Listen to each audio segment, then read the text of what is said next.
सब लोग वचन सुनने के लिए तैयार हैं? आमीन। प्रभु का बहुत धन्यवाद। पिता परमेश्वर, हम आपका धन्यवाद करते हैं आज के समय के लिए प्रभु, जब हम आज के वचनों से सुनने और सीखने जा रहे हैं। प्रभु होने दे, मेरी प्रार्थना है आज अपने वचनों के द्वारा आप अपने लोगों से बातचीत करें, इनके जीवन में बढ़ोतरी करें, आत्मिक उन्नति इनके जीवन में ले आएं। और प्रभु कैसे हमने आशीषों में बढ़ना है और चलते रहना है, प्रभु ये सब हमें सिखाएं, यीशु मसीह के नाम से आमीन। आमीन। मैं चाहता हूं आप अपनी बाइबल को खोलें, प्रकाशित वाक्य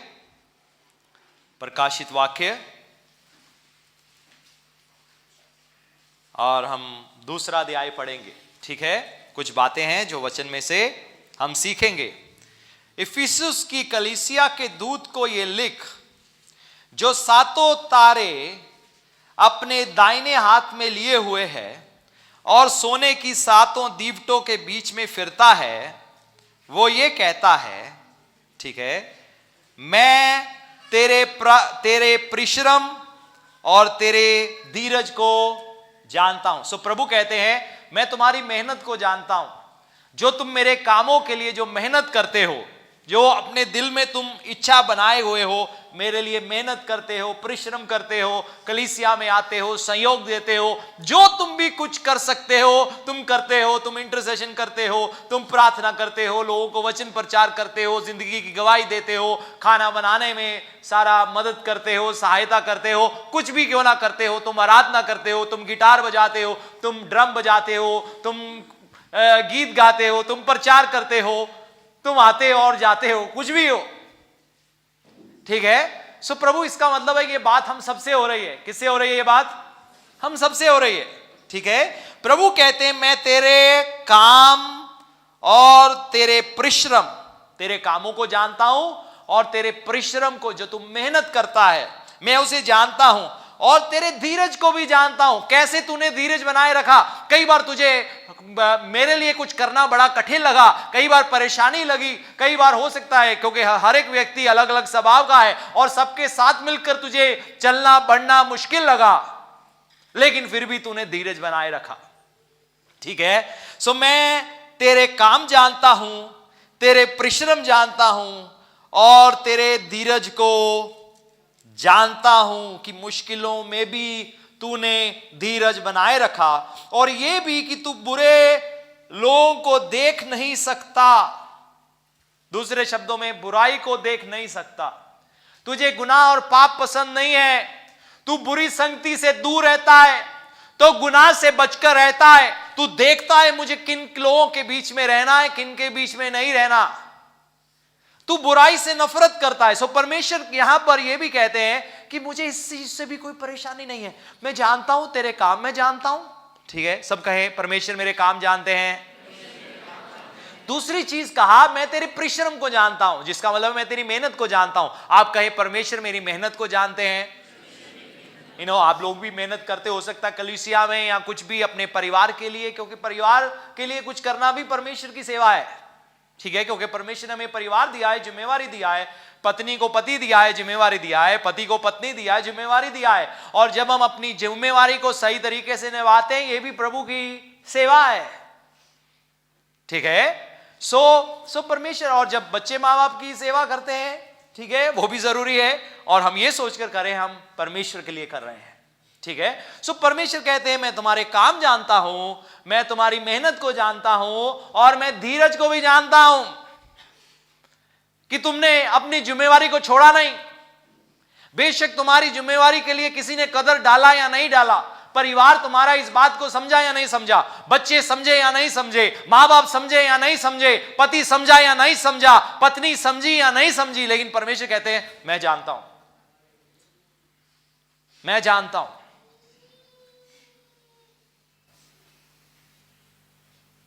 कई बार हम अपने जीवन में ना, कई बार जब किसी के लिए कुछ भला करते हैं ना, और फिर हम कई बार सोचते हैं, मैंने इसके लिए क्या कुछ नहीं किया, हमने वही किया जो हमारा फर्ज था। पत्नी कहेगी, मैंने अपने पति के लिए क्या कुछ नहीं किया, बहुत बढ़िया है, प्रभु ने देखा है। प्रभु कहते हैं, मैं जानता हूं। पति कहेगा, मैंने अपने परिवार के लिए क्या कुछ नहीं किया, इन्होंने कभी कदर नहीं डाली। आपने वही किया जो आपका फर्ज था, लेकिन याद रखे, परमेश्वर जानते हैं और इसका इनाम है। आप कहें, कोई कहेगा मैंने अपने पड़ोसियों के लिए इतना कुछ किया, इनको समझ नहीं लगा, क्यों किया, क्या जरूरत पड़ी थी। प्रभु जानते हैं, लेकिन आपने वही किया जो समय की जरूरत थी। कुछ भी करते हो ये सोचकर करो परमेश्वर के लिए कर रहे हैं, करने का आपको आनंद आना शुरू हो जाएगा। आप घर में रोटी बनाती हो बहनें, या कुछ भाइयों को भी अच्छा लगता है, ठीक है। एक दिन भाई मनु ने बहुत टेस्टी कुछ स्पेशल बना के खिलाया, बहुत अच्छा लगा, है ना। सो कुछ भी जब करते हो, कुछ भी करते हो, ये सोचकर करो ये प्रभु के लिए है। अपने घर में भी अपने बच्चों के लिए कुछ करते हो, कहो प्रभु ये आपके लिए है। क्यों? क्योंकि ये बच्चे मेरे हैं, लेकिन मेरे बाद में हैं, आपके पहले हैं। और जब आप ऐसी सोच के साथ कुछ करोगे, आपको हर बात में, हर तरह के परिश्रम में, हर तरह की मेहनत में आनंद आना शुरू हो जाएगा। आमीन।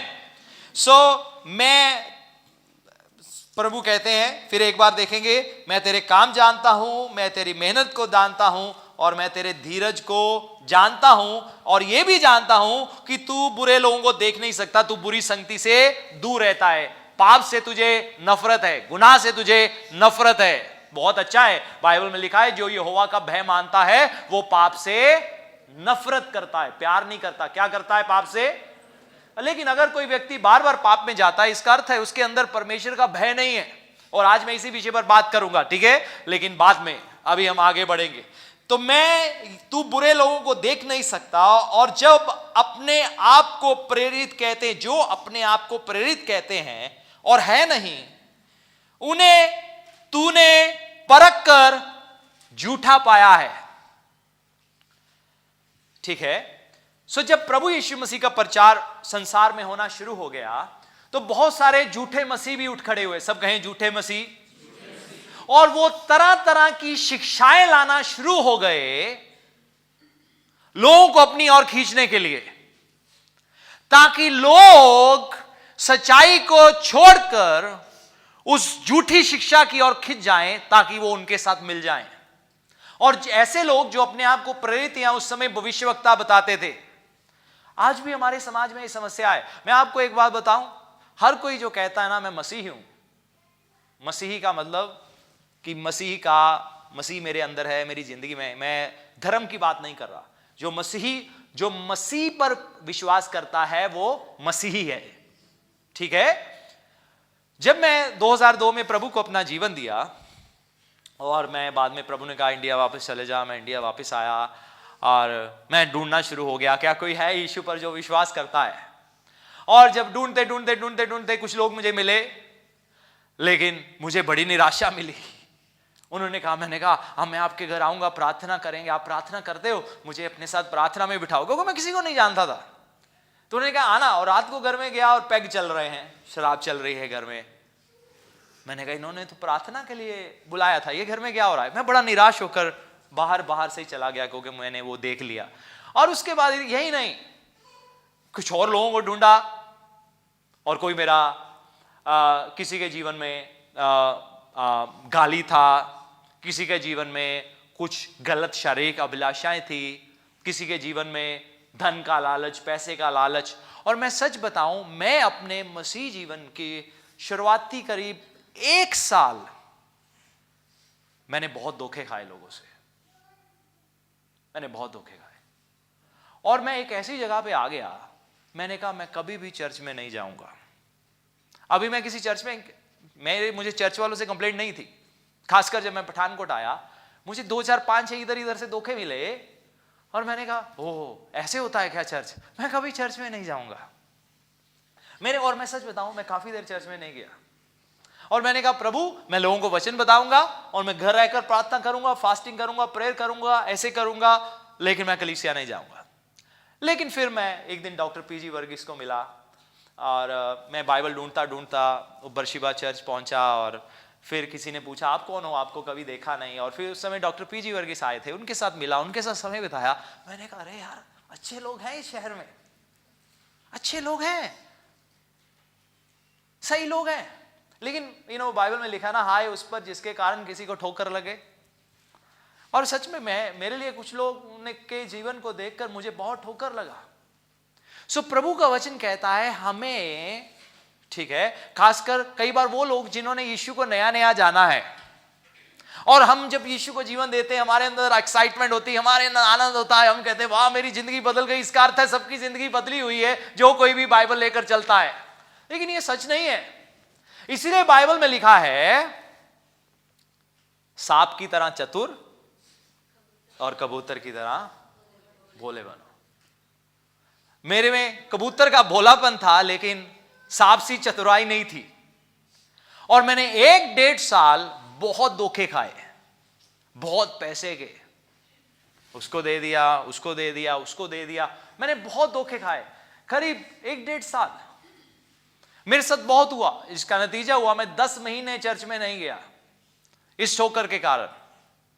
लेकिन फिर धन्यवाद हो, प्रभु ने एक अच्छी कलीसिया भेजा, सही कलीसिया भेजा, और मैं वचन की शिक्षा में बढ़ना शुरू हो गया, मुझे समझ आना शुरू हो गया। मैं पहले एक बेबी क्रिश्चियन था ना, एक मसीह बच्चा नहीं होता छोटा सा, क्योंकि मैंने इंग्लैंड में प्रभु को जाना, प्रभु ने कहा वापस चले जा, वापस आ गया। और इसको छोड़कर मुझे कुछ भी पता नहीं था। मैं किसी मसीह को नहीं जानता था, किसी विश्वासी को नहीं जानता था, लेकिन मैं खोजता फिर रहा था, कोई है, कोई है, कोई है, कोई है जिसके साथ मैं संगति कर सकूं, जिसके साथ मैं मिल सकूं। ठीक है। सो यहां पर जो प्रभु का वचन कहता है कि तूने क्या कहा किया है, जो अपने आप को प्रेरित कहते हैं और है नहीं, उन्हें तूने परख कर झूठा पाया है। प्रभु का वचन हमें परखने को बोलता है। क्या करने को बोलता है? मैं ये नहीं कहता कि मन में शक ही पाल लो, नहीं। जब पुलिस किसी चीज की इन्वेस्टिगेशन करती है ना, कल मैं जब दिल्ली में स्टेशन पे था और स्टेशन पे आ रहा था, और क्योंकि रिपब्लिक डे है, पुलिस वाले सबकी और शक की नज़र से देख रहे थे। सो एक पुलिस वाला मेरी ओर देख रहा था, मैं उसकी ओर, वो मेरी ओर। मैंने कहा शायद अब आँख हटाएगा, उसने नहीं हटाई, मैंने भी नहीं हटाई। फिर मैंने आगे बोला अच्छा रिपब्लिक डे है, वो आंखों को पढ़ रहे हैं जो भी है कि कौन है बंदा ये। और वो क्या करते हैं, सबकी ओर शक की नज़र से देखते हैं। सो मैं नहीं चाहता कि आप सबकी ओर शक की नज़र से शुरुआत करो, विश्वास से शुरुआत करो, लेकिन परखना अच्छा है। और यहां पर मैं शारीरिक अभिलाषाओं वाले लोगों की बात नहीं कर रहा, धन के धोखे वाली बात नहीं कर रहा, मैं यहां पर किसी और चीज की बात नहीं कर रहा, लेकिन जिस चीज की बात कर रहा हूं हम उस पॉइंट पर आएंगे। यहां पर देखते हैं उस समय में बहुत से झूठे प्रेरित थे जो लोगों को कई तरह की शिक्षा के द्वारा गुमराह करते थे अपनी ओर खींचने के लिए। ठीक है। और आज भी समाज में ये बहुत कुछ है, खासकर वो लोग जिन्होंने प्रभु को नया नया जाना है। मैं आपको पहले बता दूं, समाज में लोग कई तरह की शिक्षा देते हैं जो कि सच में बताएं परमेश्वर की ओर से नहीं है। हर कोई जो अपने नाम के पीछे मसीह लगा लेता है, मसीह नहीं होता। कभी पढ़ा है अखबार में क़यामत मसीह 10 लीटर देसी शराब के साथ पकड़ा गया? कई बार कई, अब तो मैं अखबार नहीं पढ़ता, कोई वेस्टेज ऑफ टाइम है, क्योंकि उसमें कई ऐसी खबरें जो पढ़नी नहीं चाहिए एक्चुअल में। ठीक है। सो मैं अब अखबार से नॉर्मली दूर रहता हूँ। ठीक है। बहुत कम, कई रेयर मैं पढ़ लूँ। ठीक है। उसमें पढ़ना अब गुरदासपुर एरिया की खबर, ठीक है, और वो 10 लीटर के साथ। मैंने कहा ओ माय गॉड, क्यों लगाया इसने नाम के पीछे मसीह? क्योंकि ये मसीह नहीं है। समझ रहे हो मेरी बात को? सो ऐसे ही बहुत सारे ऐसे लोग हैं जिनके पास बाइबल है, लेकिन वो सही शिक्षा नहीं देंगे। वो आपके पास आएंगे और ऐसे वचन को उठाएंगे जो आपको कहेंगे अच्छा आपको ये किसी ने बताया ही नहीं, ओहो ये देखो ये कोई पिता या कोई पवित्र आत्मा नहीं है, सिर्फ यीशु ही है। देखो क्यों प्रेरित के कामों में लिखा उन्होंने यीशु के नाम से बपतिस्मा दिया। और आप भी सोच में पड़ जाओगे, हाँ मुझे तो पिता पुत्र पवित्र आत्मा के नाम से दिया है, लेकिन प्रेरित लोग यीशु के नाम से देते थे। देखा देखा आप गलत चर्च में जाते हो। ऐसा बहुत कुछ आज भी है और इस शहर में भी है। फिर एक ग्रुप है जो कहेगा कि सिर्फ पिता ही है और यीशु बस उसका स्वर्गदूत है। एक स्वर्गदूत था। ऐसी बहुत सारी शिक्षाएं हैं और मुझे समय लगा अगले हफ्ते या उससे अगले हफ्ते 2-3 हफ्तों के अंदर मैं एक सेशन लूंगा इस चीज के ऊपर, ताकि आप लोग समझ सको, आपको कोई गुमराह ना कर पाए, ताकि हम वचन को पूरी तरह से समझ सके। और अक्सर पता कौन से लोग गुमराह हो जाते हैं? जिनको बाइबल पूरी तरह पता नहीं है या जिन्होंने बाइबल पढ़ी नहीं है, क्योंकि कोई हमें कहीं से एक आयत उठा के बता देता है, लेकिन हम बाइबल परमेश्वर के पूरे दिल को, हृदय को और वचनों को समझते नहीं है, इसलिए हम वचन को बैलेंस नहीं कर पाते। समझ रहे हो मेरी बात को? सो एक ग्रुप है जो कहेगा सिर्फ यीशु, ओनली जीसस, ठीक है। फिर दूसरा है यहोवा विटनेस, सिर्फ यहोवा ही है, ठीक है। और फिर और भी बहुत सारे हैं, और भी बहुत सारे हैं, लेकिन हमारे शहर में इतना नहीं है, लेकिन और बहुत सारे। यहोवा विटनेस क्या करते हैं? वो घर घर जाके दरवाजा नॉक करते हैं और वो मानते हैं हम लोग 1,44,000 वो हैं जिनके बारे में बाइबल में लिखा है प्रकाशित वाक्य में। तो वो उनको लोगों के घर जाना ही पड़ता है, क्योंकि उनकी मुक्ति पाना उसके साथ जुड़ा हुआ है, क्योंकि अगर नहीं जाएंगे लोगों तक उनकी मुक्ति कैंसिल हो जाएगी, वो स्वर्ग नहीं जा पाएंगे। फिर एक शिक्षा चलती है कि दूसरे को अपना खून नहीं देना चाहिए। मान लो अगर घर में कोई बीमार है, डॉक्टर कहता है कि इसको खून चढ़ाना पड़ेगा, नहीं नहीं नहीं, ये परमेश्वर के खिलाफ गुनाह है, पाप है। यीशु ने अपना खून हमें दे दिया, वो तो नहीं अपना खून हमें तुम्हारे लिए देने से वो रुके। सो ऐसा बहुत कुछ है, और उस समय भी ऐसा बहुत था। सो लोगों को अफीसिया कलीसिया कोई बेबी, कोई बचपन वाली कोई कलीसिया नहीं थी, एक बड़ी समझदार सुलझी हुई कलीसिया थी, समझदार कलीसिया थी, वचन का ज्ञान था। इसीलिए कहते हर संडे आया करो, प्रेयर मीटिंग में आया करो, यूथ मीटिंग में आया करो, ताकि हम वचनों में बढ़ते जाएं, ताकि हमें कोई गुमराह ना करने पाए। क्योंकि ऐसे बहुत हैं जो अपने स्वार्थ के लिए करेंगे। और आपको कोई कहेगा अच्छा तो मसीह लोग ऐसे होते हैं, अरे नहीं, वो मसीही नहीं है। तो अगर मसीह होते तो ऐसा ना करते। सो हर एक वो व्यक्ति जिसके नाम के पीछे मसीह जुड़ा हुआ है वो मसीह नहीं है, इस बात को याद रखना। सो इसलिए आपको कल को कोई मसीही नाम का गुनाह करता हुआ देख जाए, परेशान मत होना, वो यीशु को नहीं जानते, वो सिर्फ एक नाम है।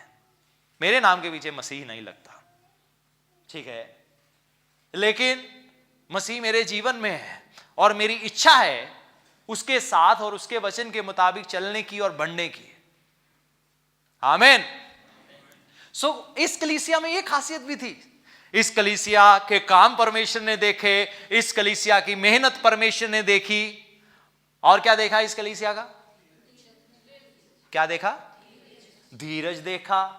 मुश्किलों में भी परमेश्वर को नहीं छोड़ा, मुश्किलों में परमेश्वर को पकड़े रखा, परमेश्वर के साथ प्रेम करते रहे, परमेश्वर को पकड़े रखा, परमेश्वर को छोड़ा नहीं। ठीक है, प्रेम शब्द पर नहीं जाऊंगा, परमेश्वर को छोड़ा नहीं, विश्वास को नहीं छोड़ा, विश्वास को बनाए रखा।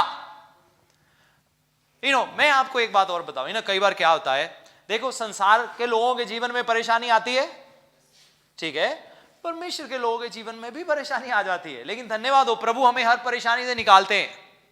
लेकिन जब परमेश्वर के लोगों के जीवन में परेशानी आती है, संसार के लोग कई बार आएंगे आपके पास, आकर कहेंगे अच्छा तुम चर्च जाते हो ना इसलिए बुखार चढ़ गया,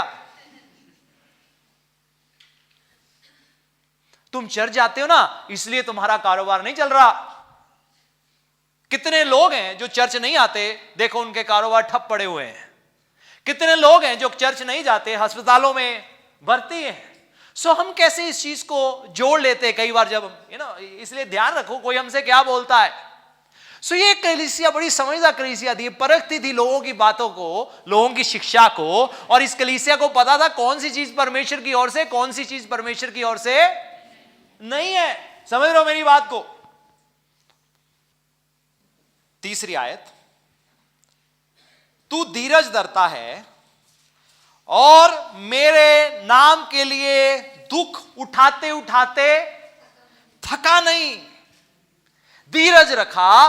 प्रभु पर विश्वास करने के कारण इस कलीसिया के ऊपर बहुत सारे सताव आए, रिश्तेदार की ओर से हो सकते हैं, समाज की ओर से हो सकते हैं, लोगों ने तरह तरह की बातें की होंगी, और उस समय कलीसिया के ऊपर बहुत सताव रहता था। अक्सर उन शुरुआती दिनों में लोगों को विश्वास करने के बाद कई तरह की मुश्किलों को झेलना पड़ता था। कईयों को शेरों की मान में डाल दिया गया, कईयों को सलीब पर उल्टा लटकाकर नीचे से आग लगाकर जला दिया गया। बहुत सारी मुश्किलें, प्रभु यीशु मसीह के प्रेरितों को मार डाला, प्रभु यीशु मसीह के कई चेलों को मार डाला गया। और मुझे पूरी तरह गिनती मालूम नहीं है, रोमन साम्राज्य, रोमन सम्राट ने हजारों हजारों हजारों मसीह लोगों को पूरे परिवार समेत, छोटे से लेकर बड़े तक, पूरे के पूरे मरवा डाला और लोगों के लिए हंसी का कारण बने। नो, आप देखा क्रिकेट का स्टेडियम जैसे होता है, ऐसे बड़े बड़े स्टेडियम होते थे और लोगों से कहते थे यीशु को छोड़ना या नहीं छोड़ना। लोग कहते थे नहीं छोड़ना, ले आओ इनको, और उस बड़े स्टेडियम में ले आते थे। बच्चे भी वहीं पे है, परिवार भी वहीं पर है, माँ ने 2 बच्चे गोद में उठाए हुए हैं, और फिर हर तरफ से शेरों को छोड़ते थे और लोग आकर, पूरा स्टेडियम खचम खच भरा होता था और आकर तमाशा देखते थे और देखते थे कैसे शेर लोगों को चबा चबा कर खा रहे हैं। प्रभु यहां पर कहते हैं, तुमने इस सच्चाई की खातिर, इस सच के मार्ग की खातिर तुमने दुख को भी उठाया है। तू दुख उठाते उठाते थका नहीं। तूने नहीं कहा प्रभु बहुत हो गया, बस ओके प्रभु अब आपसे कोई लेना देना नहीं है। नहीं, उसने धीरज बनाए रखा। दुख उठाते उठाते थका नहीं, पर मुझे तेरे विरुद्ध ये कहना है। यहां पर सब बातें प्रभु ने बोल दी, अच्छी अच्छी पहले बातें बोल दी। अक्सर जब आप भी किसी को करेक्ट करते हो, ठीक है, खासकर चर्च के लीडर्स, ठीक है, एकदम जाकर लोगों को गलती मत बताओ, ठीक है, पहले अच्छी बातें भी करो और आप बहुत अच्छा कर रहे हो, ये भी बहुत बढ़िया है, हाँ मुझे याद है उस दिन आपने बहुत मेहनत की। लेकिन एक चीज है, आपको काम करना होगा जिंदगी में। समझ रहे हो मेरी बात को? परमेश्वर देखो, सब कुछ कहने के बाद प्रभु कहते हैं, पर मुझे तेरे विरुद्ध ये कहना है। कहीं हमारी जिंदगी में कोई ऐसी चीज तो नहीं जिसके विरुद्ध परमेश्वर को कुछ कहना हो? कहीं हमारी जिंदगी में कोई ऐसी बात तो नहीं कि परमेश्वर कहते हो मुझे कुछ तेरे विरुद्ध कहना है? ठीक है, परमेश्वर कहते हैं मुझे तेरे विरुद्ध ये कहना है कि तूने अपना पहला सा प्रेम छोड़ दिया है। और आज सुबह प्रभु ने का वचन पढ़ते हुए ये वचन प्रभु ने मुझसे बात किया, और ये संदेश था कलीसिया के लिए, हम सबके लिए। कई बार हम जिंदगी में बहुत मेहनत करते हैं, बहुत परिश्रम करते हैं, हम वफादारी में प्रभु के साथ चलते हैं, हम गुनाह को जिंदगी में जगह नहीं देते, हम प्रभु के नाम की खातिर दुख उठाते हैं। जब लोग हमारा तमाशा बनाते हैं या हमारा मजाक उड़ाते हैं या कुछ भी गलत बातें बोलते हैं, हम उन बातों को नहीं लेते। हम प्रभु के लिए खूब काम करते हैं, हम प्रभु के लिए वर्शिप प्रैक्टिस करते हैं, हम प्रभु के लिए गाते हैं, बजाते हैं, लोगों को प्रभु के बारे में बताते हैं, हम खाना भोजन तैयार करते हैं, हम आकर कलीसिया में सफाई करते हैं, हम इंटरसेशन करते हैं, हम जो कुछ भी कर सकते हैं हम करते हैं। प्रभु कहते हैं मैं जानता हूं, लेकिन फिर भी मुझे तुम्हारे विरुद्ध कुछ कहना है। वो प्यार नहीं दिख रहा मेरे लिए। जब खासकर शादीशुदा लोग इस बात को समझेंगे, जब पति पत्नी की शादी होती है ना, अक्सर नई शादी और पति पत्नी से कहेगा मुझे तुझसे बहुत प्यार है, पत्नी कहेगी मुझे तुझसे बहुत प्यार है, और हाथ पकड़ कर जा रहे हैं, घूम रहे हैं, और फिर हम हनीमून पर किसी पहाड़ पर गए और घूम रहे हैं, और पति ने पत्नी को गोद में उठा लिया और अब फोटो खिंचा रहे हैं, और शादी के कुछ दिन बाद पति को कहीं 4-5 दिन के लिए दूर जाना पड़ा और 10 बार फोन कर दिए मेरा दिल नहीं लग रहा, और पत्नी भी कह रही है मेरा दिल नहीं लग रहा।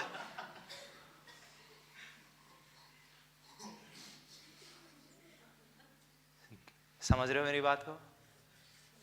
है ना? और वो प्यार है, और वो कशिश है, और वो चाह है, और वो प्रेम चुंबक की तरह एक दूसरे की ओर खींचता है, और दिल करता है नहीं कहीं काम पे नहीं जाना, घर ही बैठना है, घर ही बैठना है। और अगर मान लो चले गए कब 5 बजेंगे, कब 5 बजेंगे, मेरी दुल्हन मेरा इंतजार कर रही है, घर पहुंची हूं, और पत्नी भी इंतजार कर रही है, अच्छी साड़ी पहनकर और अच्छी तरह सज धज कर आ गया मेरा पति, घर आ गया। लेकिन कई बार, अक्सर कुछ साल के बाद बदल जाता है। कई बार बहुत सारी चीजें हमारा समाज सिखा देता है, नहीं अब शादी को 6 महीने हो गए, अब वो पहले वाला प्यार फिनिश करो, अब जिम्मेवारी संभालो, कहानी खत्म। और मैं कई बार विदेशों में गया हूं और मैंने देखा है, और अगर उनकी उम्र 40 साल 50 साल है, लेकिन अभी भी पति पत्नी में वैसा ही प्यार है, एक दूसरे के साथ बैठ के बात करना चाहते हैं, हाथ पकड़ के चलना चाहते हैं, घूमना चाहते हैं, फिरना चाहते हैं। लेकिन हमारे समाज में बहुत सारी चीजें ऐसी है जो क्या करती है, पति पत्नी को एक दूसरे से दूर कर देती है, और सिर्फ उनका रिश्ता रह जाता है, रोटी बन गई, तनख्वाह आ गई,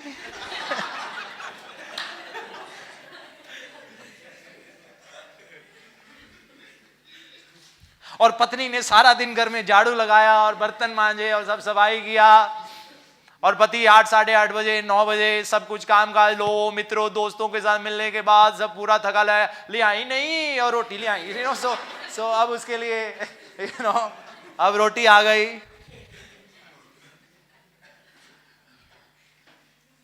दो हाजमूले की गोली खाई और सो गए। और फिर 5वें दिन फिर चलते रहे, आज क्या बना है, तनख्वाह ले आएगा तो रोटी बनूगी, इतना कितना बननी है, सिर्फ यही रह जाता है। सो पत्नी अपनी पूरी जिम्मेवारी निभा रही है, पति अपना सारा जिम्मेवारी निभा रहा है। देखो जिम्मेवारी निभानी नहीं भूले, समझ रहे हो, मेहनत करना नहीं छोड़ा, छोड़ दिया क्या मेहनत करना उन्होंने, नहीं, उल्टा वो और ज्यादा मेहनत कर रहे हैं। ठीक है, जैसे जैसे समय बीता और मेहनत कर रहे हैं, घर बार संभाल रहे हैं, पति नौकरी में जा रहा है, पत्नी घर संभाल रही है, अब 8 10 12 15 बच्चे भी हो गए हैं, जो भी है, ठीक है, अब वो बच्चे भी संभाले जा रहे हैं, चिंटू इधर भाग रहा है, पिंकू इधर भाग रहा है, पिंकी इधर भाग रही है, सबको संभालना है, और दिल करता है कि बाल खींच ले, लेकिन फिर भी हिम्मत नहीं हारी, और अब 2 जुड़वा बच्चे और पैदा हो गए हैं, अब रात को जाकर उनको भी संभालना है, और अब घर के खर्चे बढ़ गए हैं, सो इसका अर्थ है पति को और मेहनत करना है। सो पति भी पूरी मेहनत कर रहा है और पत्नी भी पूरी मेहनत कर रही है, अपने घर बार को संभाल रहे हैं, अपने घर में सब कुछ कर रहे हैं, ठीक है, और घर बना लिया, कमरे बन गए, घर बड़ा हो रहा है, परिवार बड़ा हो रहा है, सब कुछ हो रहा है, लेकिन वो पहले वाला प्यार नहीं रहा। कई बार प्रभु के साथ चलते चलते भी हम वफादार हैं, हम कैमरा संभाल रहे हैं, हम एडिटिंग करते हैं, हम ड्रम बजा रहे हैं, हम गिटार बजा रहे हैं, हम कीबोर्ड बजा रहे हैं, हम गीत गा रहे हैं, हम चर्च की सफाई कर रहे हैं, हम इंटरसेशन मिनिस्ट्री में हैं, लेकिन पहला सा प्रेम भूल गया। किसी ने कहा ये ले आओ, भाग कर ले आए, किसी ने कहा ये कर लो, भाग कर, इसको छोड़ दो, उसको छोड़ दिया, उसको ले आओ, उसको ले आए, मेहनत किया, सब कुछ किया, और प्रभु कहते हैं मैं देख रहा हूं, लेकिन तुम्हारे विरुद्ध कुछ कहना है, तुमने पहला सा प्रेम छोड़ दिया है। और जब वो पहला सा प्रेम छूट जाता है, वो रिश्ता धार्मिक बन जाता है। धार्मिक मीन्स रिलीजन क्या है, धर्म क्या है, धर्म क्या है, मैं आपको समझाता हूं, रिलीजन क्या है, धर्म क्या है। सुबह 4 बजे उठ के स्नान करना है, 5 बजे यहां वहां जाना है, आज काले कपड़े नहीं पहनने, आज पीले कपड़े पहनने का दिन है, आज ये फल लाने हैं, आज ये दाल बनानी है, ये दाल नहीं बनानी, आज वेज खाना है, आज नॉन वेज खाना है, और नहीं आज नॉन वेज नहीं खाना, आज वेज खाना है। ये सब चीजें चल रही हैं, काम चल रहे हैं, लेकिन परमेश्वर के साथ कोई भी संबंध नहीं है। मुंह से गालियां निकल रही हैं, लेकिन कोई अफसोस नहीं है। बुरी नजर से देखा जा रहा है, लेकिन कोई दुख नहीं है, लेकिन काम सारे चल रहे हैं। यीशु मसीह रीति रिवाज हमें सिखाने नहीं आए। यहां कोई रीति रिवाज नहीं है कि सोमवार ये पहनो, मंगलवार ये पहनो, बुधवार ये पहनो, कोई रीति रिवाज नहीं है। एक रिश्ता है जो सबसे जरूरी है। समझ रहे हो मेरी बात को? और जब हमारा ये मसीह जीवन सिर्फ कामों तक ही रह जाता है, काम दशमांश वफादारी से लाते हैं, काम है, भेंट वफादारी से लाते हैं, काम है, घर संभालते हैं, काम है। घर की जिम्मेवारी निभाते हैं, काम है। बच्चों की फीस भरते हैं, काम है। पति का खाना बनाते हैं, काम है। लेकिन वो रिश्ते में आकर्षण नहीं है, एक दूसरे से मिलने की चाह नहीं है, एक दूसरे का वैसा इंतजार नहीं है। फिक्र है, कोई तकलीफ होती है, बोझ होता है, चिंता करते हैं, है ना, चिंता करते हैं, सब कुछ है, लेकिन वो प्यार नहीं है, वो कशिश नहीं है। प्रभु के साथ भी बहुत लोग ऐसा करते हैं।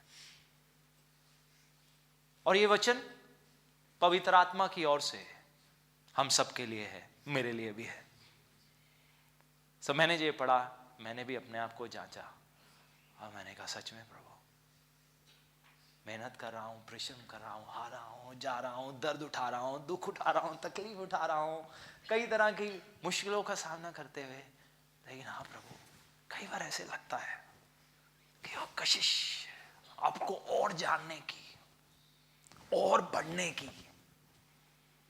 देखो, जब हम कलीसिया आते हैं, हम एक धार्मिक तौर पर कलीसिया नहीं आते क्या हुआ एतवार है इसलिए जाना जरूरी है, नहीं नहीं, एक भूख और प्यास के साथ आते हैं। बदलने की चाह है, बढ़ने की चाह है, उसकी आराधना करने की चाह है, उसके दिल को छूने की चाह है, उसके कदम को चूमने की चाह है, उसको महसूस करने की चाह है, उसकी उपस्थिति में आने की चाह है। क्या लिखा है वचन में? प्रभु की उपस्थिति में एक दिन कहीं के भी 1000 दिनों से बेहतर है। इसे कहते रिश्ता,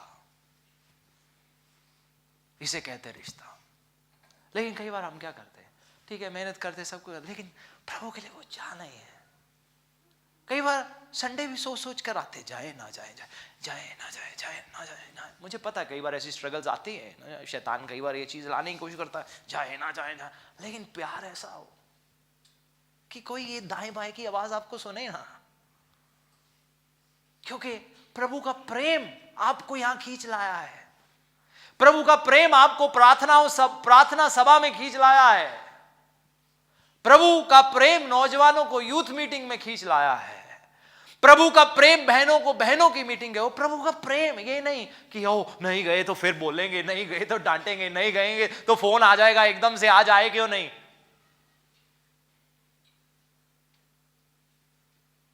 कई बार कुछ पति पत्नी का रिश्ता ऐसा होता है कि बार बार पति या पत्नी को कहना, नहीं नहीं अपने पति की इज्जत कर, पति से प्यार कर, पति को कहना पड़ता है, अरे तेरी बीवी है, बीवी से प्यार कर। बहुत सारे लोग हैं ना, जब हम किसी को धक्का स्टार्ट करते हैं ना, धक्का स्टार्ट, हम उन्हें कहते हैं, अरे प्रभु से प्यार करो, करते क्यों नहीं, करो करो करो करो करो, प्यार करो, प्यार करो। लेकिन ये ऐसे नहीं होता, ये अंदर से उठता है, ये हमारे हृदय से उठता है, ये पवित्र आत्मा के द्वारा उठता है, जो परमेश्वर ने हमें दिया है। एक आयत को पढ़े, नीति वचन की किताब 1 अध्याय और 7वीं आयत।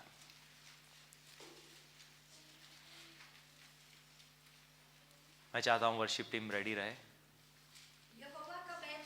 यहोवा का भय मानना बुद्धि का मूल यानी कि आरंभ है। बस यहीं रुक जाएंगे।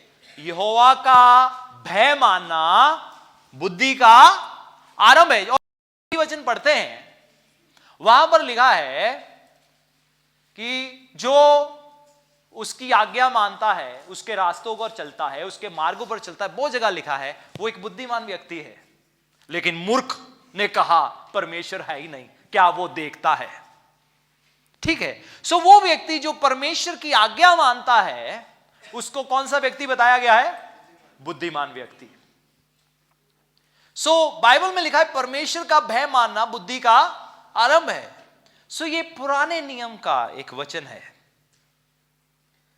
पुराना नियम है बाइबल में और नया नियम भी है। सो पुराने नियम में लोग परमेश्वर की आज्ञा को मानते थे भय के कारण। परमेश्वर की आज्ञा मानने की शुरुआत हुई परमेश्वर के भय के कारण कि आज्ञा नहीं मानूंगा तो श्राप आ जाएगा, आज्ञा मानूंगा आशीष आएगा। झूठ बोलूंगा श्राप आएगा, सच बोलूंगा आशीष आएगा। इसलिए ध्यान रखिए, आप सच बोलते हो झूठ बोलते हो, ठीक है। सो ये नहीं है कि वो भय मानना हट गया है, ठीक है। सो वो भय मानना अभी भी है। लेकिन पुराने नियम में क्या हुई? शुरुआत हुई। सब कहें शुरुआत हुई, ठीक है।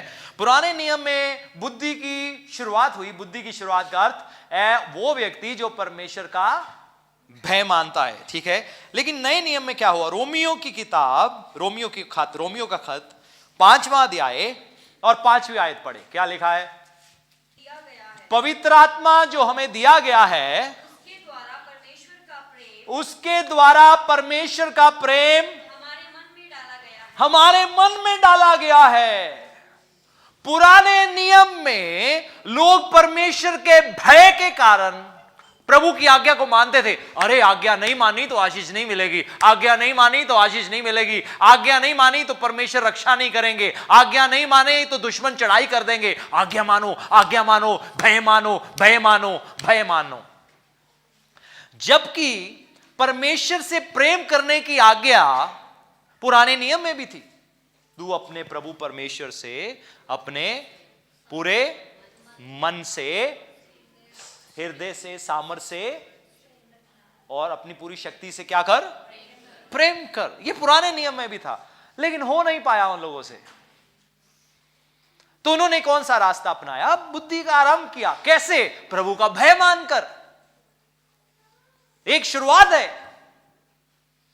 लेकिन वही नहीं रुक जाना, ठीक है। प्रभु यीशु मसीह ने क्या कहा? एक आयत और पढ़ेंगे, एक दो आयतें बहुत खूबसूरत है।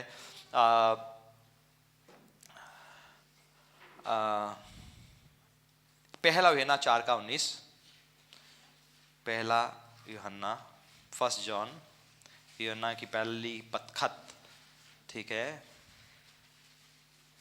4:19 पढ़े। हम इसलिए प्रेम करते हैं कि पहले उसने हमसे प्रेम किया, क्योंकि पहले उसने हमसे, ठीक है। हम उससे प्रेम करते हैं क्योंकि उसने हमसे प्रेम किया। सो इसका अर्थ क्या है? इसका अर्थ है फिलियो। यूनानी भाषा में 4 शब्द हैं प्रेम के लिए, ठीक है। कितने शब्द हैं? ठीक है। हमारी हिंदी भाषा में है, मान लो अगर माँ अपने बच्चों से प्रेम करती है तो वो कहेगी मैं तुझसे प्यार करती हूँ। पति पत्नी में प्रेम है, वो कहेंगे मुझे तुझसे प्यार है। परमेश्वर का हमारे साथ प्रेम है, कहेंगे। सो हमारे पास एक ही शब्द है, लेकिन यूनानी भाषा में 4 या 5, ठीक है, 5वां भी है, अलग अलग शब्द है। और उसमें से एक शब्द है, मेरे पास समय नहीं कि मैं आपको सारे शब्द के बारे में समझाऊं, उसमें से एक शब्द है जिसे कहते हैं फिलियो। सब कहे फिलियो। जब प्रभु यीशु मसीह मुर्दों में से जी उठे तो प्रभु ने पतरस से सवाल किया। प्रभु ने पतरस से कहा क्या तू मुझसे प्रेम करता है? ठीक है, उसने कहा हाँ प्रभु मैं करता हूं। लेकिन जब हम यूनानी भाषा में पढ़े तो वहां पर प्रभु ने जो शब्द बोला वो था अगापे। सब कहें अगापे। अगापे का मतलब है ऐसा प्रेम जो बिना किसी शर्त के है, बिना शर्त के। मेरी पत्नी मुझसे प्रेम करे ना करे, लेकिन मैं उसके साथ प्रेम करता रहूंगा। मेरे माँ बाप मुझसे प्रेम करे ना करे, लेकिन मैं अपने माँ बाप से प्रेम करता रहूंगा। मेरे बच्चे मुझसे प्रेम करे ना करे, लेकिन मैं अपने बच्चों से प्रेम करता रहूंगा। इसे परमेश्वरीय प्रेम कहते हैं। ऐसा प्रेम जिसके साथ कोई शर्त नहीं जुड़ी हुई। क्या नहीं जुड़ी हुई? शर्त नहीं जुड़ी हुई। बाइबल में अभी हमने पढ़ा पहला यूहन्ना 4:9 में, हम उससे प्रेम करते हैं क्योंकि उसने हमसे पहले प्रेम किया। हम कहते मुझे प्रभु से बहुत प्यार है। क्यों है? क्योंकि प्रभु ने ना मुझे नौकरी दिला दी। तो इसका अर्थ है नहीं दिलाते तो नहीं करते? हाँ, शायद नहीं करते। मुझे प्रभु से कोई और आएगा, मुझे प्रभु से बहुत प्रेम है। क्यों? क्योंकि मेरी जिंदगी का ख्वाब था कि एक दिन मेरी शादी हो जाए, तो प्रभु ने मेरी शादी करा दी, तो इसलिए मुझे प्रभु से प्रेम है। इसका अर्थ है शादी नहीं कराते प्रेम नहीं करते? शायद नहीं। समझ रहे हो? प्रभु यीशु मसीह पतरस के पास आते हैं और पतरस से कहते हैं पतरस क्या तू मुझसे अगापे करता है? जिसका अर्थ है बिना शर्त के प्रेम करता है। जिसका अर्थ है मैं अगर तुझे आशीष ना दूं, तेरी मान ले प्रार्थना का उत्तर भी ना दूं, दूंगा क्योंकि मैं सच्चा हूं, लेकिन मैं थोड़ा देर कर दूं, डिले कर दूं तुझे जांचने के लिए, या तुझे उस सही जगह में लाने के लिए, सही समय में लाने के लिए। क्या तुम फिर भी मुझसे प्रेम करता है? तेरी जिंदगी में सब कुछ उथल पुथल हो, सब कुछ गड़बड़ हो, क्या तू फिर भी मुझसे प्रेम करता है? सो प्रभु ने पहली बार पूछा, क्या तू मुझसे अगापे करता है? वो कहता, प्रभु मैं आपसे प्रेम करता हूं। और उसने जो शब्द इस्तेमाल किया वो था फिलियो, जिसका अर्थ है फ्रेंडली लव, दोस्ताना प्यार। अक्सर हम स्कूलों में देखते हैं दोस्त आपस में अक्सर वो होते हैं जो एक दूसरे की मदद करते हैं। जैसे दो सहेलियां हैं, ठीक है ना, दो सहेलियां हैं ना, वो मैं उसका होमवर्क कर लेती है, वो मेरा कर लेती है, एक दूसरे की, हम उन्हीं को बोलते हैं ना मेरे दोस्त, मैं एक फोन करूं उसी समय मेरी मुश्किल में आ जाते हैं, ठीक है। सो हमारे दोस्त वो इसलिए हैं क्योंकि वो हमारे साथ कुछ अच्छा करते हैं और इसलिए हम उनको दोस्त बोलते हैं, ठीक है। मेरा भी बचपन में दोस्त था, बहुत साल दोस्त रहे, ठीक है, और हमने गीत गाना, ये दोस्ती हम नहीं छोड़ेंगे, हम ये गीत गाते थे। सही कह रहे हैं, मैं मजाक नहीं कर रहा, गीत गाते थे। किसी कोई उसको दुखाया मैंने भाग जाना, मुझे दुखाया उसने भाग आना, ठीक है, मुझे घर से खाना नहीं मिला उसने मेरे लिए पहुंचा देना, ठीक है। सो ये हमारे में दोस्ती बहुत पक्की थी, ठीक है। मुझे किसी ने पीट दिया उसने आ जाना, उसको किसी ने पीट दिया मैंने पहुंच जाना, ठीक है। सो पीटना बिटाना चलता रहता था, प्रभु का धन्यवाद जिंदगी बदल गई, ठीक है। सो इसे कहते फिलियो। सो वो कहता है प्रभु मुझे आपके साथ दोस्ताना प्रेम है, आप एक अच्छे दोस्त हो, कभी जरूरत पड़ती है आवाज लगाओ, टिंग वहीं पे आप हाजिर हो जाते हो। प्रभु फिर प्रभु ने दूसरी बात, क्या तुम मुझसे अगापे करता है? प्रभु मैं आपसे फिलियो करता हूं, दोस्ताना प्रेम, इसलिए क्योंकि आपने मुझसे पहले प्रेम किया, आपने अपना मेरे जीवन में बहुत भलाइयां की, इसलिए मुझे आपसे बहुत प्रेम है। तीसरी बार प्रभु ने उससे कहा, क्या तुम मुझसे फिलियो करता है? मैंने हाँ प्रभु, आप जानते हो मैं आपसे फिलियो करता हूं।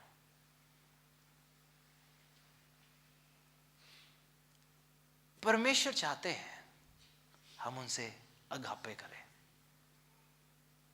प्यार जो बिना किसी शर्त के हो, और परमेश्वर वही प्रेम हमारे घर परिवार में लाना चाहते हैं। क्योंकि हमने क्या पढ़ा 5:5 में, पवित्र आत्मा के द्वारा, ठीक है, क्या लिखा है पढ़ो, पवित्र आत्मा जो हमें दिया गया है, कोप के पवित्र आत्मा जो हमें दिया गया है, उसके द्वारा परमेश्वर का प्रेम हमारे मन में डाला गया है। उसके द्वारा परमेश्वर का प्रेम हमारे मन में डाला गया है। परमेश्वर वाला प्रेम, ये कौन सा प्रेम है? ये दोस्त वाला प्रेम नहीं है, ये माँ बाप वाला प्रेम नहीं है, नहीं नहीं नहीं नहीं, ये उससे भी अब बढ़कर है। ये बच्चों वाला प्रेम नहीं है, ये परमेश्वर का प्रेम है। एक तरफ कोई हमारी बुराई कर रहा है, हमारे खिलाफ चुगली कर रहा है, हमारी निंदा कर रहा है, लेकिन हमारे अंदर अभी भी प्रेम है, और हम चुगली करने की बजाय हम कह रहे हैं प्रभु इनको बुद्धि दो, समझ दो, इनको बचाओ, इनको बढ़ाओ, इनको सिखाओ, है ना। मैं ये नहीं कहता कि कई बार किसी को दुख नहीं बताना होता, हाँ कुछ ऐसे लोग हैं जिनको दुख बताना पड़ता है, जिन पर हम विश्वास करते हैं, वो अलग बात है। लेकिन हमारा मकसद ये नहीं होता कि हम किसी की बदनामी करें, मकसद होता है एक इंफॉर्मेशन पास करना। जैसे कई बार माँ को बच्चों की शिकायत पापा को लगानी पड़ती है, ठीक है, और अच्छा है, नहीं तो कई बार मैंने घरों में देखा है बच्चे ने गलती की, पापा तक बात नहीं पहुंची, और बच्चे इस चीज का फायदा उठाते हैं। बच्चों को हमेशा दिखना चाहिए माँ बाप का फैसला एक ही फैसला है, नहीं तो वो उस चीज का फायदा उठा लेंगे। समझ रहे हो मेरी बात को? हमको सीख रहे हैं आज क्या, ठीक है। सो बच्चों की बातें छुपाओ मत, माँ बाप को बच्चों की सब बातें बताना चाहिए, बहुत जरूरी है, नहीं तो वो इसका फायदा उठा जाएंगे। कई बार बाप ने पैसे नहीं देने, माँ ने चोरी चोरी ये ले, बहुत सारी चीजें हैं। ये है कि हमें बाप को भी समझदारी से फैसला लेना चाहिए, मैं ये नहीं बोल रहा, ठीक है, उनको भी समझना चाहिए क्या जरूरत है, लेकिन आपस में कोऑपरेशन होना चाहिए, ये बहुत जरूरी है, बहुत घरों में ऐसा नहीं होता। सो ये अगापे प्रेम है। कौन सा प्रेम है? अगापे। मेरा अपने पति से मेरे अंदर प्यार नहीं रहा पति के लिए, नहीं, अगापे प्रेम बना रहता है। मेरे अंदर अपनी पत्नी के लिए कोई प्यार नहीं है, नहीं, ये बना रहता है। वो आदमी जो अपनी पत्नी से प्रेम नहीं करता, वो परमेश्वर से प्रेम नहीं करता। और वो पत्नी जो अपने पति से प्रेम नहीं करती, वो परमेश्वर से प्रेम नहीं करती। और पत्नी कही नहीं नहीं, आपको पता नहीं है, मेरा पति राक्षस है, राक्षस। राक्षस हो, डायनासोर हो, वो पंजाबी में कहते उदबला हो, कुछ भी हो, वो एक वो ओटर को बोलते हैं ना, उदबला हो, ठीक है, कुछ भी हो, लेकिन प्यार करो,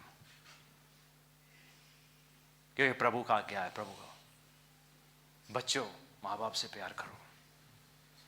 परमेश्वर ने आपको ये तोहफा करके दिए हैं। पतियों, पत्नी से प्रेम करो। आपको परमेश्वर ने अपनी बेटी दी है।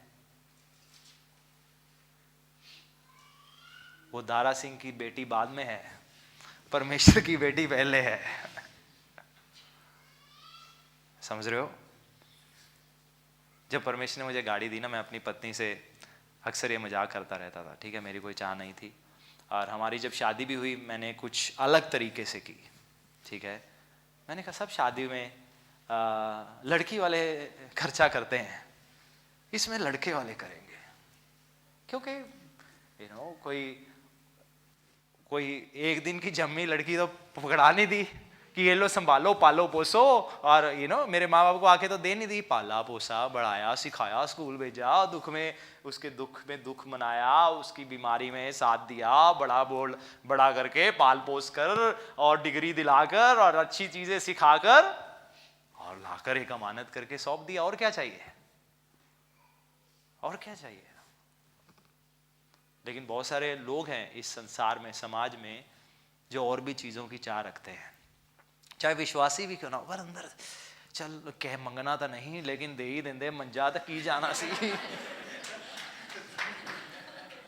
मन में फिर भी बना रहता है, कहीं नहीं कुछ नहीं चाहिए, लेकिन अंदर से वो रिएक्शन दिख ही जाएगा।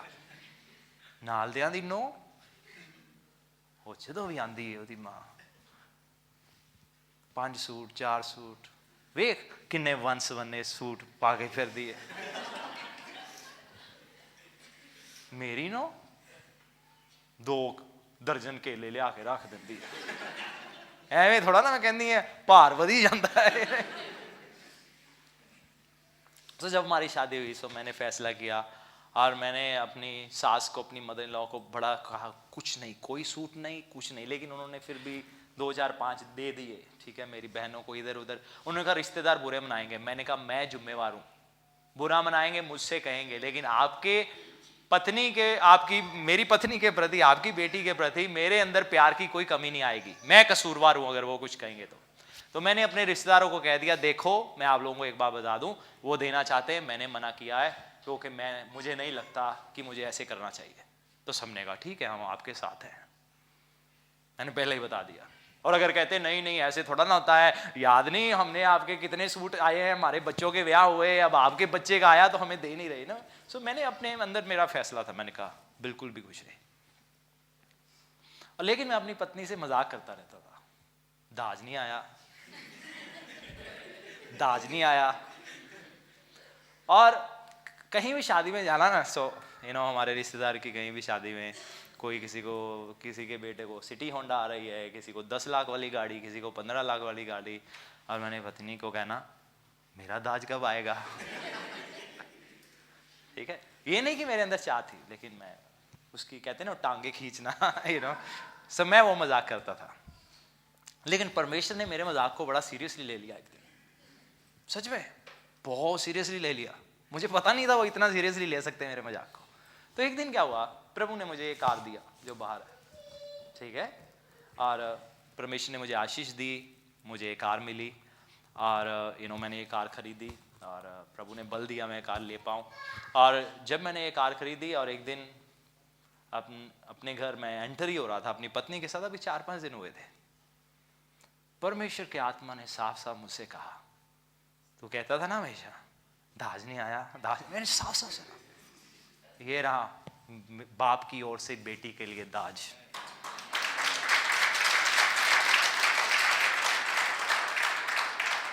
वो लोग जो इंसान से कोई चीज हासिल करने की चाह रखते हैं ना, वो अपने आप को बड़ा सीमित कर लेते हैं। क्या कर लेते हैं?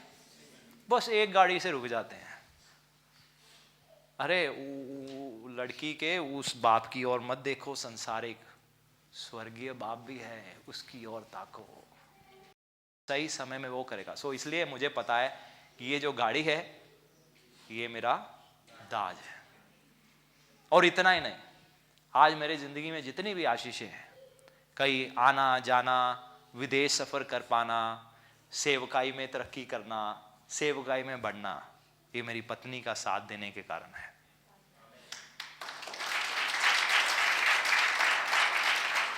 सो इससे बढ़कर और क्या चाहिए? सो पति और पत्नी ये तोहफा है परमेश्वर का। परमेश्वर ने आपको पत्नी दी है, हल्के में मत लेना। पति दिया है, हल्के में मत लेना। क्योंकि ऐसी भी हैं जिनकी शादी नहीं हुई और सारी जिंदगी बीत गई। और कई बार हम सिर्फ उनके कुछ गलतियों को देखकर हम वो प्यार बुला देते हैं, छोड़ देते हैं। अरे अच्छाइयों को भी देख लो, वो गलतियों से उनकी गिनती ज्यादा होगी, उन अच्छाइयों की तादाद ज्यादा होगी। और पति की उन गलतियों के बीच में उसके साथ चट्टान बन के खड़ी हो जाओ और प्रार्थना करो, और पति भी ऐसा ही करे।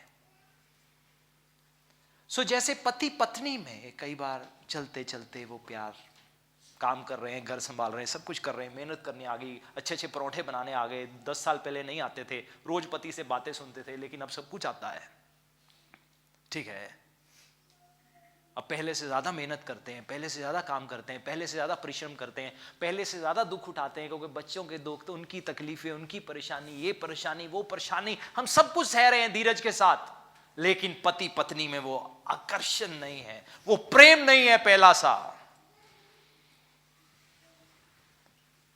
परमेश्वर के साथ भी हम ऐसा ही करते हैं। जब नया नया यीशु को जीवन दिया, प्रभु का आत्मा छुआ, ओ आंखों में आंसू है और ये प्रभु प्रभु प्रभु, लेकिन थोड़ी देर बाद चलते चलते हम रिलीजियस हो जाते हैं, धार्मिक बन जाते हैं, आत्मिक नहीं रहते। वो प्रेम प्रभु के प्रति नहीं रहता। और प्रभु को इस कलीसिया के खिलाफ ये कहना था। प्रभु कहते हैं, कहां गई वो पहली सी भूख, कहां गई वो प्यास, कहां गए तुम्हारे वो आंसू जो तुम्हारी आंखों से बहते रहते थे और सूखते नहीं थे? कहां गया वो चाह और कशिश मेरी उपस्थिति में भागकर आने की? क्योंकि हो सकता है शुरुआती दिनों में बहुत विरोध होता हो और चोरी छिपे आना होता हो, लेकिन कहां गई, प्रभु कहते हैं, कहां गया वो प्रेम? और प्रभु को अफीसियों की कलीसिया के इतनी अच्छी बातों के बाद प्रभु इस बात से प्रभु खिलाफ थे। मुझे तुम्हारे विरुद्ध कुछ कहना है, पर मुझे तेरे विरुद्ध यह कहना है कि तूने अपना पहला सा प्रेम छोड़ दिया। वो नहीं प्यार रहा। नहीं पति कहेगा, क्यों नहीं प्यार? देखो सारी जिम्मेवारी निभाते हैं जी, 12 घंटे काम पे करते, उधर जाते, उधर सर खपाई, और क्या प्यार दिखाएं? नहीं। हर एक को ना प्रभु ने जज्बात दिए हैं, सब कहें जज्बात, ठीक है? हर एक के अंदर वो चाह होती है, कोई दबा ले, मार ले, पत्थर कर ले, चट्टान कर ले, किसी भी कारण से। समाज है जी, ये है जी, अब उम्र 35 साल हो गई है जी, ये ना कुछ भी है, अब प्यार नहीं दर्शा सकते, नहीं दिखा सकते। नहीं, ये सही नहीं है, ये सही नहीं है। क्या हमने प्रभु के खिलाफ कहीं वो प्रेम छोड़ तो नहीं दिया? क्या हमारे अंदर वो भूख प्यास कहीं गायब तो नहीं हो गई? क्या आज भी अगर बाई चांस हमसे बाइबल ना पढ़ी जाए और सारा दिन हम मिस करते, प्रभु आज मैंने वचन नहीं पढ़ा, प्रभु आज मैंने प्रार्थना नहीं की, कितना अच्छा लगता है, और मुझे खालीपन लग रहा है, क्योंकि मैं भरता तभी हूं जब मैं आपके साथ कुछ समय बिताऊं। क्या आज हमारे अंदर वो है? या हम कहते हैं बाइबल बोलने का जी दिल ही नहीं करता, बाइबल पढ़ते जी नींद आ जाती है जी। इसको बदलना जरूरी है, क्योंकि जब वो भूख है, आपको भूख मिटाने से कुछ भी रोक नहीं सकता। जब आपका पेट भरा है ना, या आपको मालूम भूख है ही नहीं, आपके सामने मैं 10 किलो जलेबियां भी क्यों ना रख दूं देसी घी की, और पठानकोट के सबसे अच्छे मिठाई की, हलवाई की, और साथ में गुलाब जामुन, और साथ में अच्छी बटर स्कॉच वाली आइसक्रीम, और साथ में आपकी अच्छी अच्छी पसंदीदा पालक पनीर, शाही पनीर, या कोई और सब्जियां जो आपको बहुत पसंद हो। सोचो सोचो कौन सी है और मुंह में पानी ले आओ।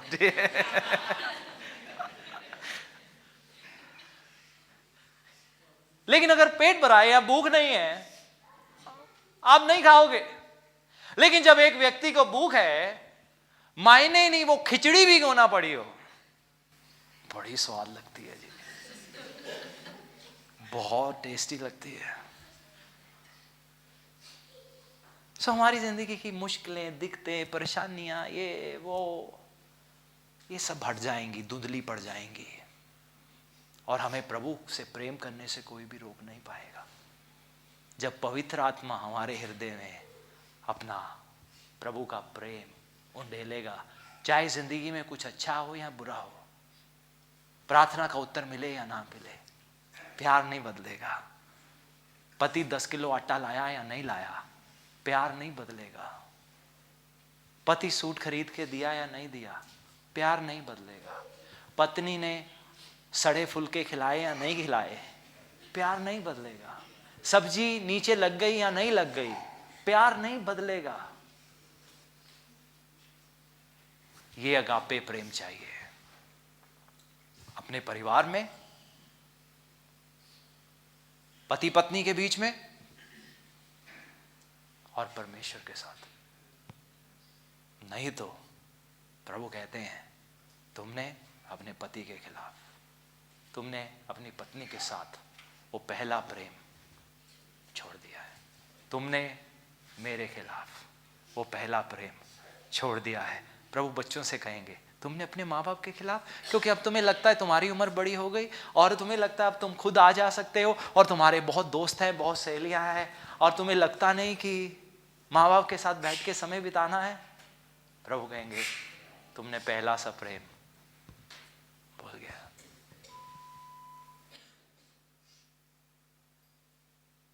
हम उस प्रेम में वापस आए, हम उस प्रेम में वापस आए। पड़ोसी से कहें उस प्रेम में वापस आ जाओ। मुझे तेरे विरुद्ध यह कहना है कि तूने अपना पहला सा प्रेम छोड़ दिया है, इसलिए स्मरण कर कि तू कहां से गिरा है और मन फिरा। क्या करना है? याद रख तेरी शुरुआत क्या थी।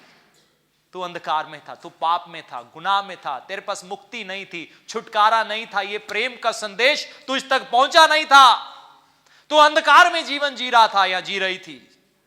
लेकिन याद रख कैसे तुझ तक ये संदेश पहुंचा कि मैंने सलीब पर अपना लहू तेरे लिए बहा दिया।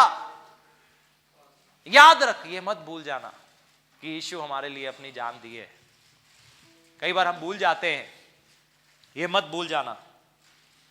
तू कहां से गिरा है और मन फिरा और पहले के समान काम कर। पहले के, सब कहे पहले के समान। सो पहले के समान आज से पति पत्नी का प्रेम होने पाए। पहले के समान बच्चों के अंदर मां बाप के लिए प्यार होने पाए, मां बाप के अंदर बच्चों के लिए पहले के समान। मेरे पिता के साथ मेरा कोई बहुत अच्छा रिश्ता नहीं था, लेकिन ऐसी कुछ यादें हैं जब मुझे याद है कि शायद अपने कंधों पे मुझे बिठाया था ना, नॉर्मली मुझे याद है। सो अक्सर मेरे पापा बड़े लिमिटेड थे, 10 फुट दूर रखते थे। लेकिन ऐसे समय याद है, ऐसे समय मुझे याद है।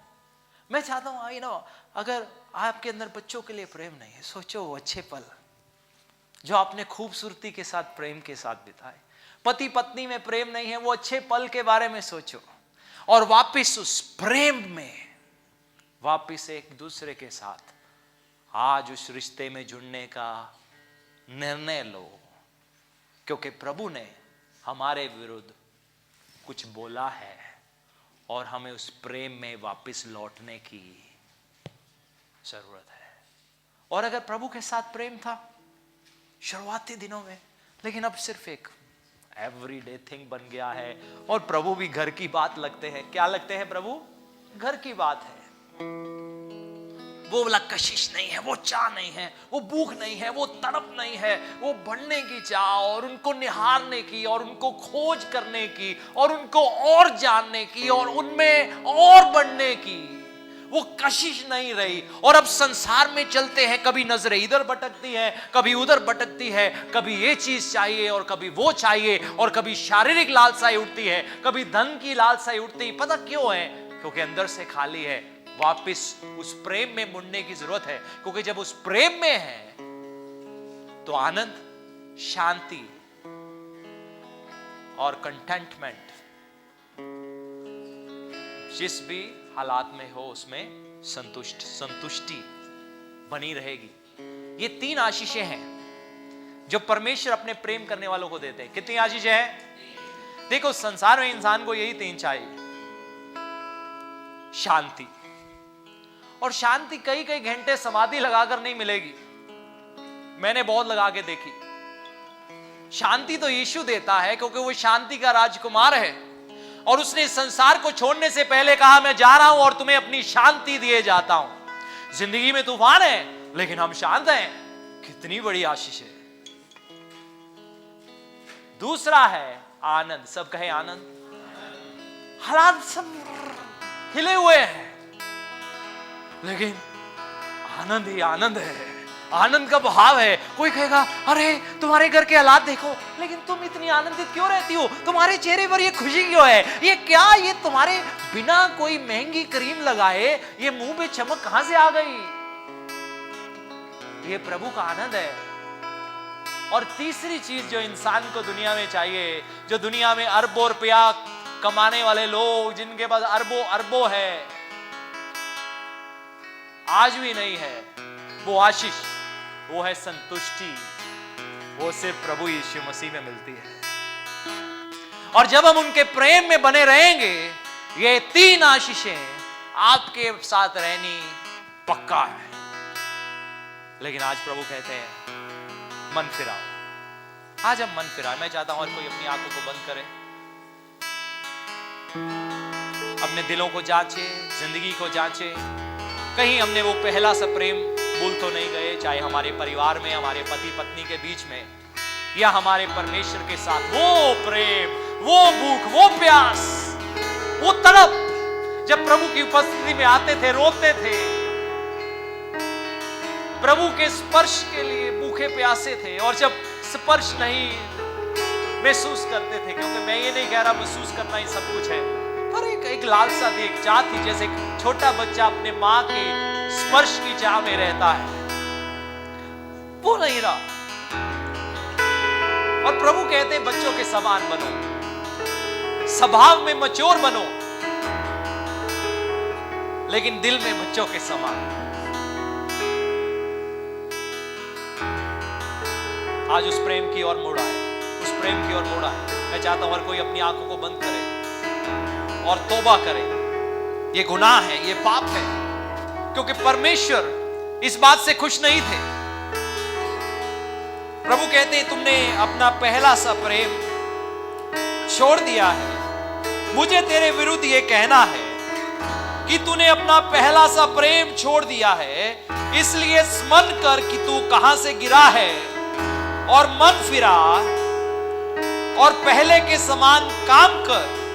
यदि तू मन ना फिराएगा तो मैं तेरे पास आकर तेरे दीवट को उसके स्थान से हटा दूंगा। पर हां, तुझ में यह बात तो है कि तू निकुलियों के कामों से घृणा करता है, जिनसे मैं भी घृणा करता हूं। जिसके काम हो वह सुन ले कि आत्मा कलीसियाओं से क्या कहता है। जो जय पाए, मैं उसे उस जीवन के पेड़ में से जो परमेश्वर के स्वर्ग लोक में है फल खाने को दूंगा। आज प्रभु के प्रेम की ओर मुड़ाए, उस पहले प्रेम की ओर मुड़ाए, उस पहले प्रेम की ओर मुड़ाए। अपने परिवारों में, अपने रिश्तों में वो पहले प्रेम की ओर मुड़ाए।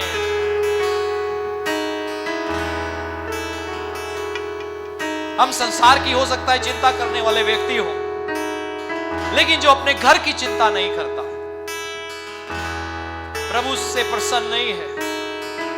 क्योंकि घर, हमारा परिवार, हमारा पति, हमारी पत्नी, हमारे बच्चे, हमारे माँ बाप, ये सबसे पहले है। इस दुनिया से पहले है ये रिश्ते जो परमेश्वर ने जोड़े हैं और हमें एक परिवार करके बनाया है। बिल्कुल उसी तरह जैसे हम कलीसिया एक परिवार है।